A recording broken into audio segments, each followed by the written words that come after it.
The path of least resistance is about from where you are right here right now to where you want to be, and where you are right here right now changes.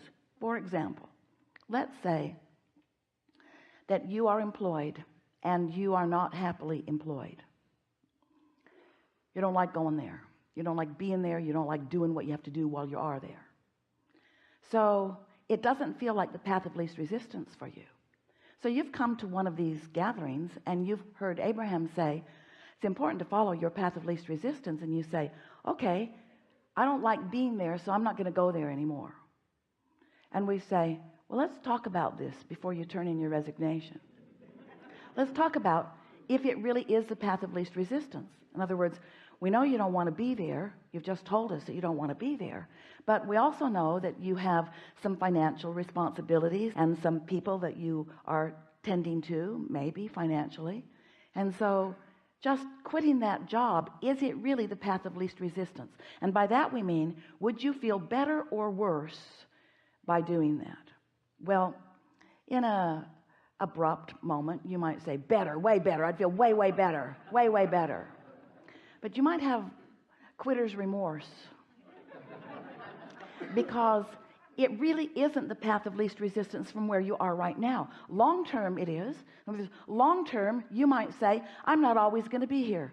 That's the path of least resistance. Long term you might say, this is temporary for me. That's the path of least resistance. But if you say, I'm leaving here today, and you don't have anything else figured out, that's not the path of least resistance.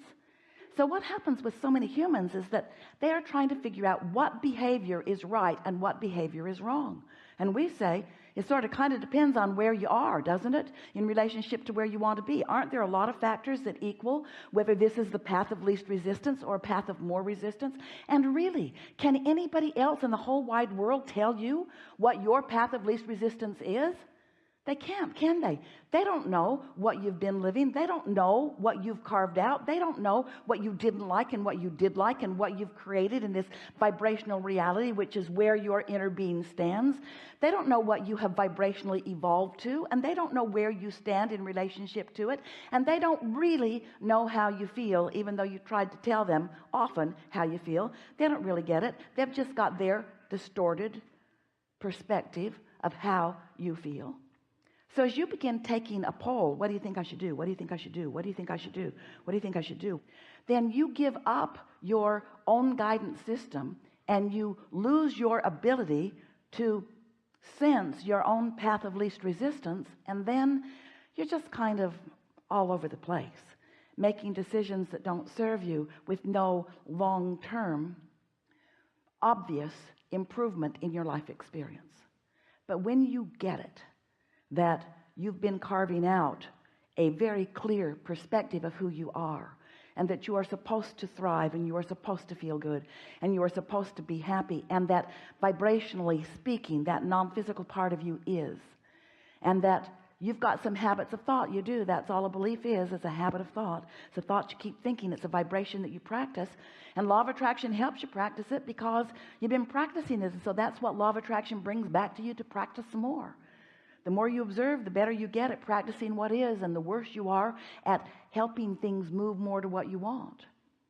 So you've got beliefs and perspectives about what is that are different from what you want, but are more dominant than what you want. And that's what's got to change. You can't keep looking at things the way you've been looking at them and feeling about them the way you've been feeling about them. If there's anything that we want for you, it's that you leave this gathering with a very clear intent that nothing matters more to you than that you feel good, which means nothing matters more to you than that you are aware, alert to your own guidance system, which means nothing matters more to you than your willingness to find the path of least resistance. And the path of least resistance always feels better than the path of more resistance. And there's something that we'd like to say as we get started here. We're not ever going to ask you to find the path of no resistance, and we're not ever going to ask you to be on the path of no resistance forevermore. You came into a physical body because you want to sift and sort. We're talking about the path of lesser resistance. We're talking about using your guidance just to tell whether this thought is beneficial or not. And when you get good at this, you can tell, you can just feel when you're moving towards something that is of benefit to you and others, and when you're not. You have superb guidance because you have a cadre of non-physical energies consciously aware of you, not just aware of you, but knowing you, knowing who you really are, and holding a vibrational tone, a vibrational beat, a vibrational signal that represents purely who you are. Ooh, that's such a good thing. And because that signal of who you really are is so powerful, and because law of attraction is responding to it in such a powerful, consistent, never-ending, never-yielding way, that creates a calling of you to that. That's what your path feels like.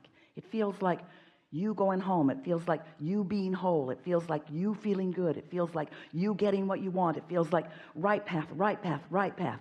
Get the hang of this? So, path of least resistance and guidance system and momentum and law of attraction, all same subject, yes? We're eager to talk with you about anything that matters to you. Nothing off limits. What do you want to talk about?